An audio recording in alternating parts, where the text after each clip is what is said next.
ইন্নাহু লা ইউখাফফাফ আলা উম্মতি হাত্তা ইউখাফফিফা মিন সালাতিন মাকতুবাতিন ইউসাল্লিহা ফিদ দুনিয়া।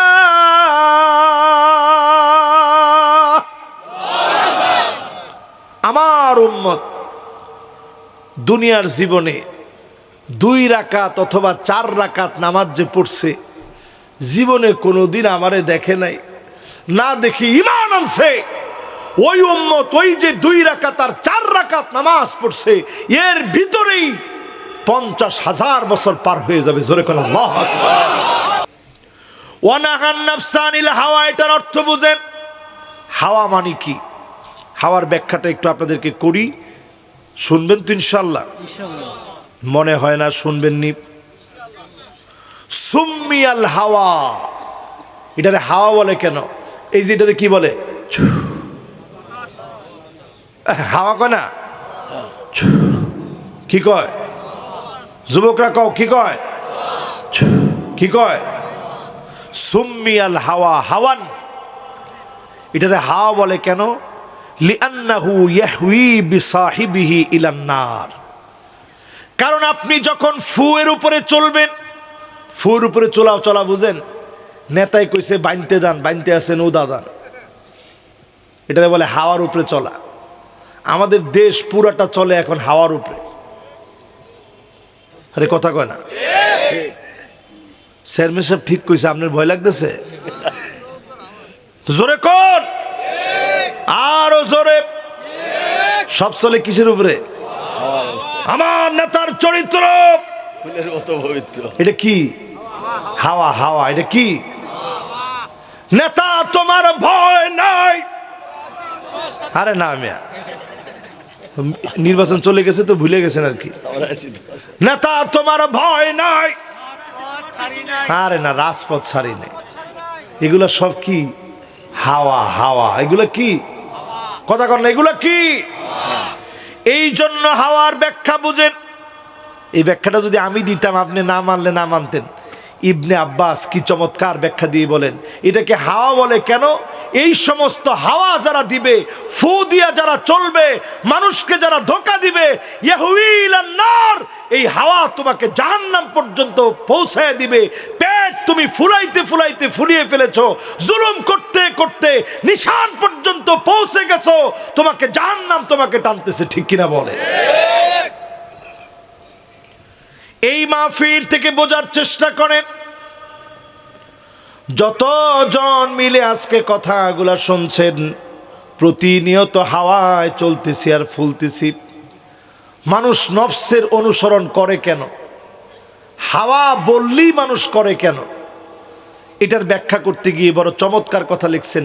1 নাম্বার ইস্তেলাল, ক্ষমতা টিকায় রাখার জন্যে, চেয়ার টিকায় রাখার জন্যে হাওয়ার অনুসরণ করে মানুষ চলে। ঠিক কিনা বলে?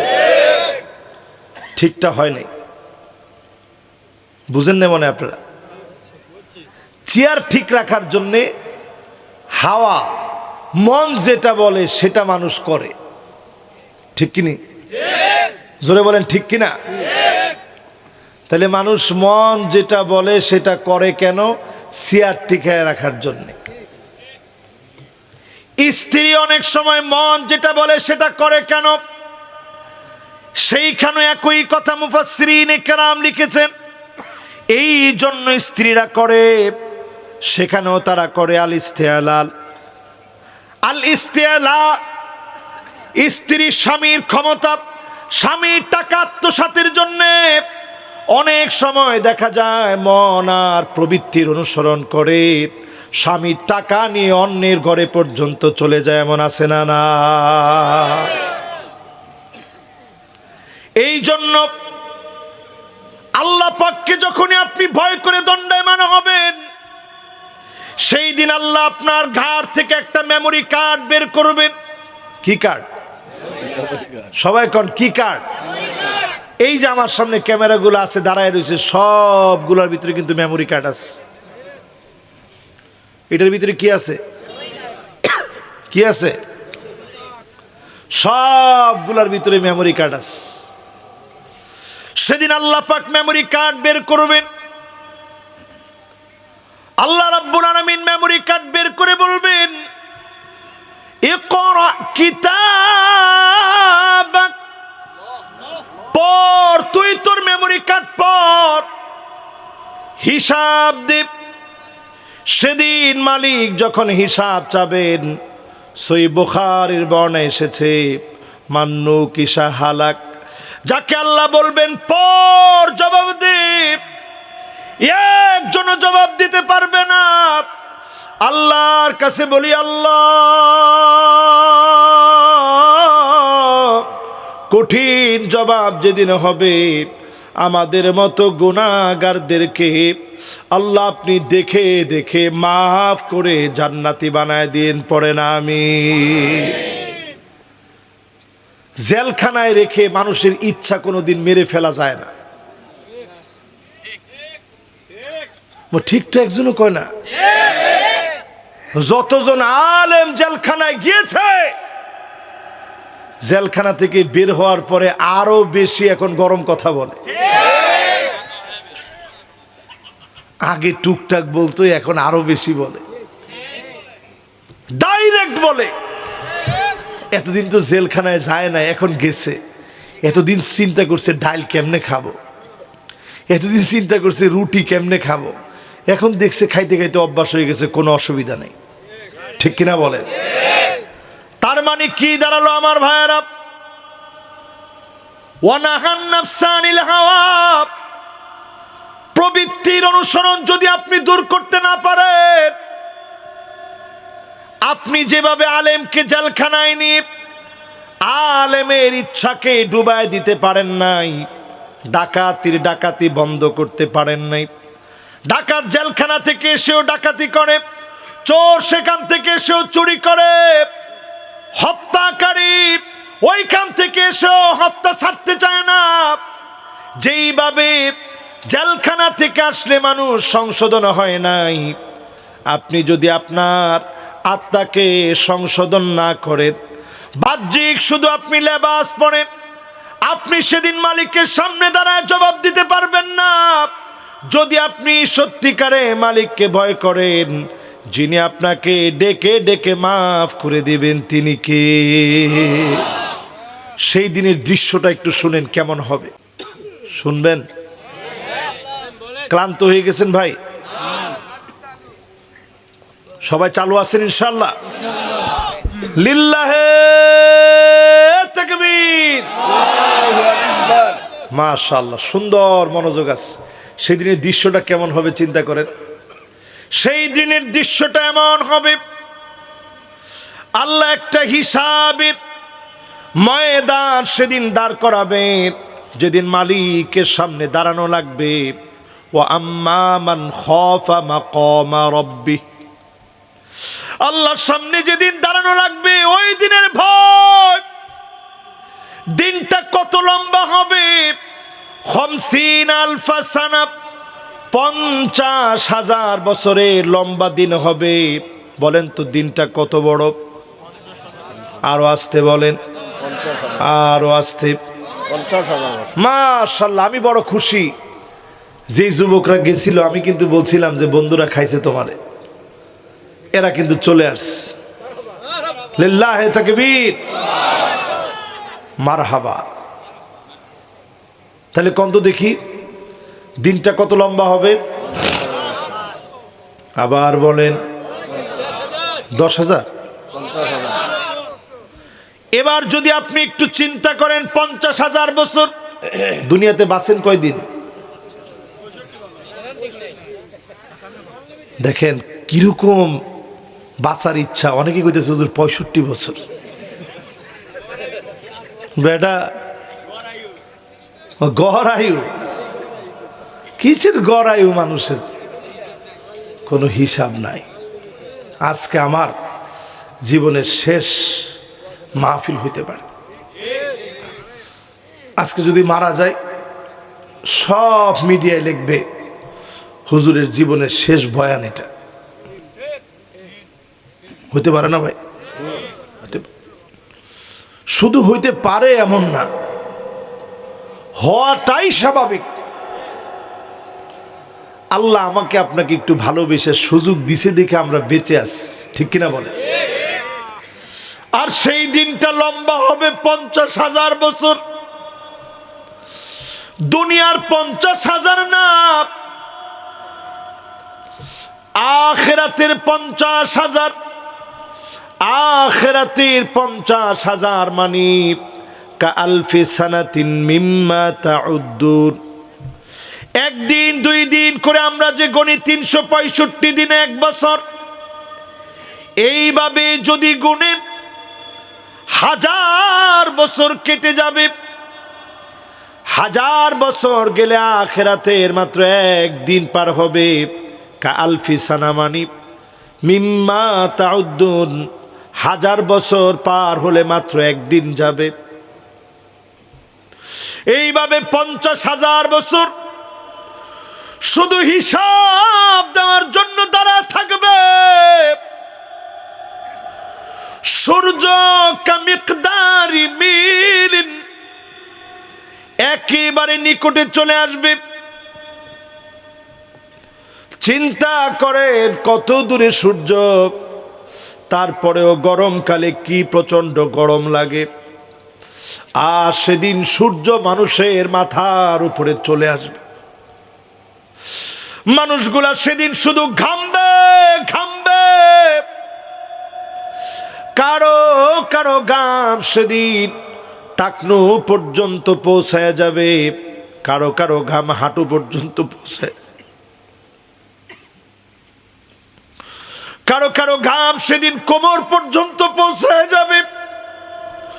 ومنهم من يكون على حقويه, কোমর পর্যন্ত পৌঁছায় যাবে। কারো কারো ঘামগুলা সেদিন বুক পর্যন্ত পৌঁছায় যাবে। ঘামের ভিতরে মানুষ হাবুডুবু খাবে। কারো কারো ঘামগুলা সেদিন নাক পর্যন্ত পৌঁছায় যাবে। আল্লাহর নবী নিজে আঙ্গুল দিয়া নাকের দিকে দেখাইছে, এই পর্যন্ত ঘাম উঠবে। আমল অনুযায়ী মানুষ শুধু ঘামবে আর ঘামবে। ও আমার ভাইয়েরা, চিন্তা করেন সেই দিনের কথা, চিন্তা করেন ওই দিনের কথা, যেই দিন আমল অনুযায়ী মানুষগুলা ঘামবে। ঘামগুলা নাক পর্যন্ত পৌঁছায় যাবে, হাবুডুবু খেতে থাকবে। নারী বুড়ি গুলা গলে গলে বের হয়ে যাবে। সেই কঠিন সময়টার কথা শুনে সাহাবায়ে কেরাম কান্না শুরু করে দিলেন। ওগো নবীজি, কেমন করে 50,000 বছর পার করব, এত লম্বা সময়গুলা কেমন করে কাটবে? আল্লাহর নবী বললেন, শোনো সাহাবীরা, ইন্নাহু লা ইউখাফফাফ আলা উম্মতি হাত্তা ইউখাফফিফা মিন সালাতিন মাকতুবাতিন ইউসাল্লিহা ফিদ দুনিয়া।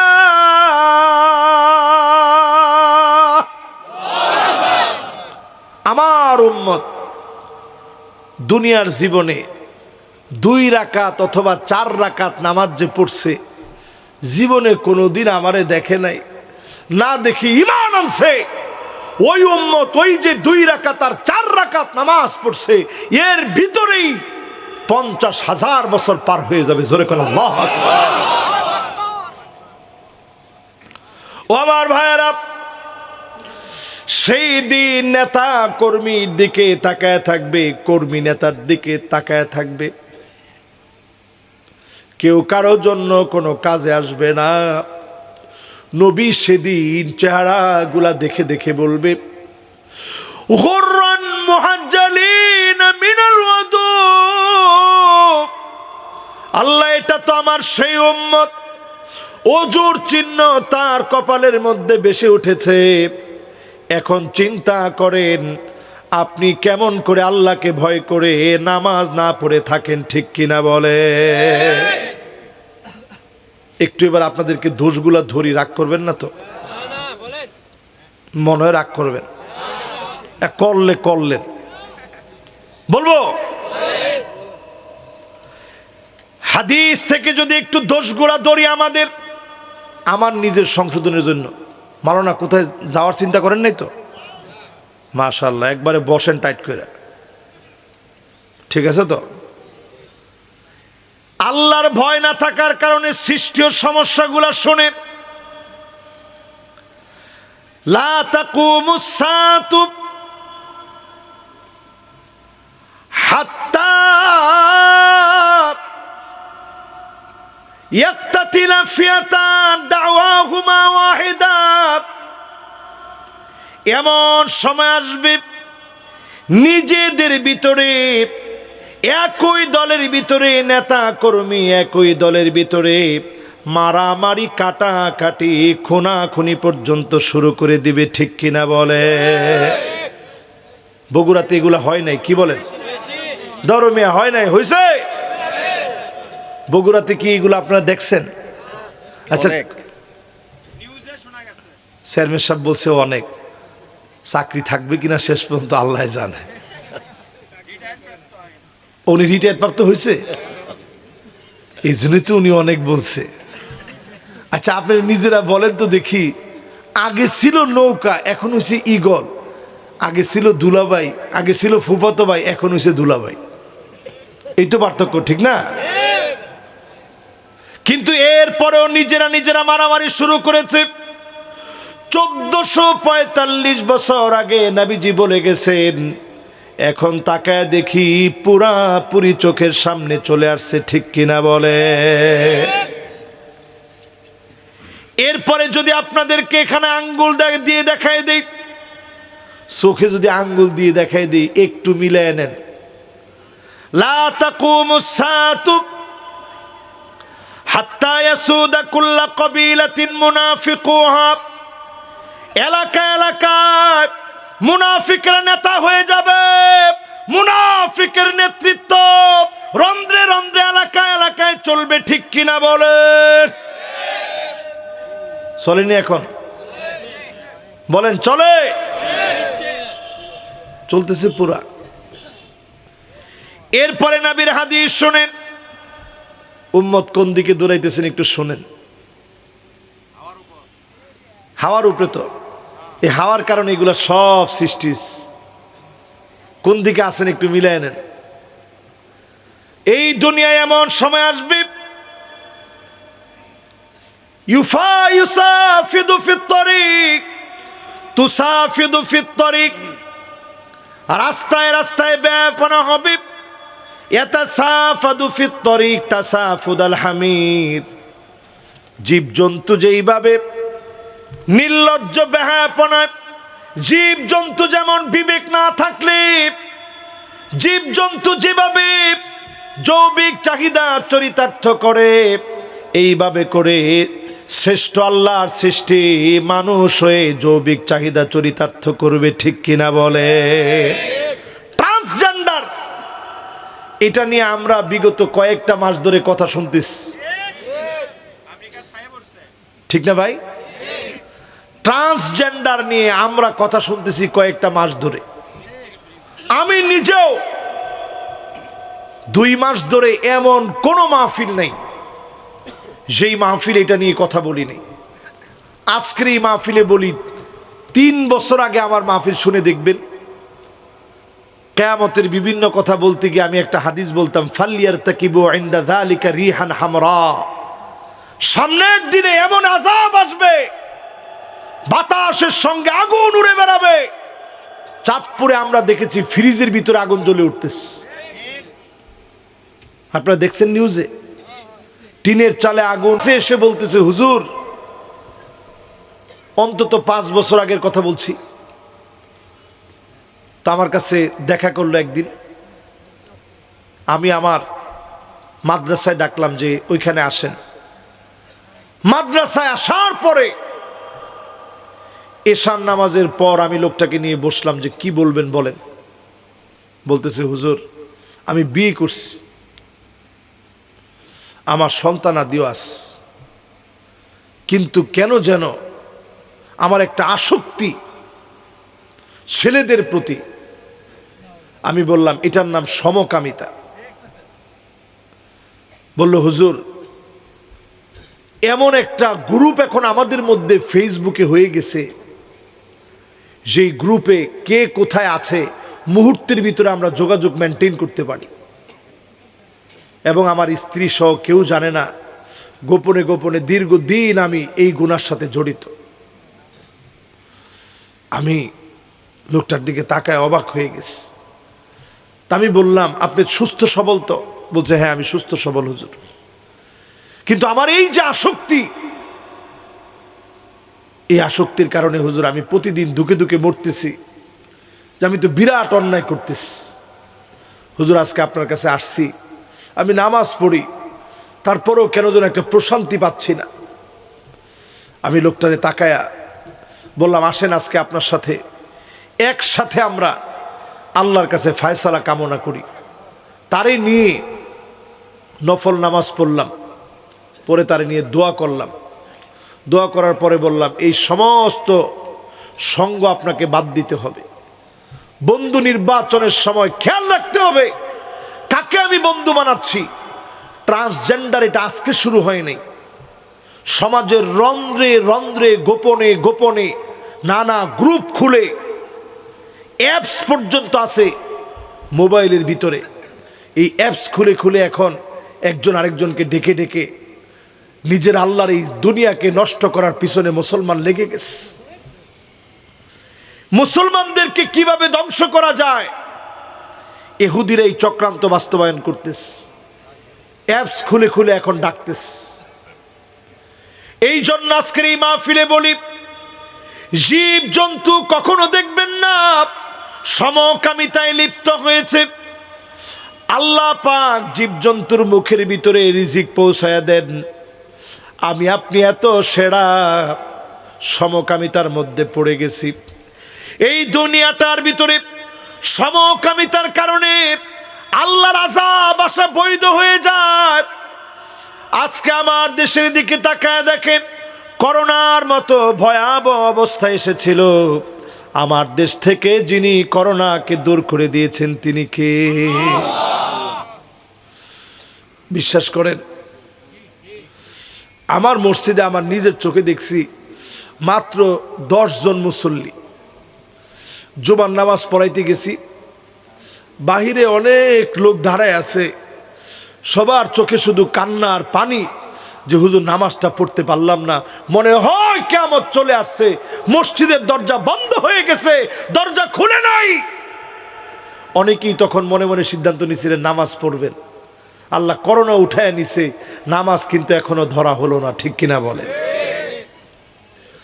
এজন্য আল্লাহকে ভয় করেন মুসলমান, বেহাপনা অশ্লীলতা ছেড়ে দেন, ঘরগুলোকে ইসলামের দুর্গ বানান। আগামীর পৃথিবী বেশি দিন দূরে না, যেদিন কালেমার পতাকা পথ পথ করে যিনি উড়ায় দিবেন তিনি কে?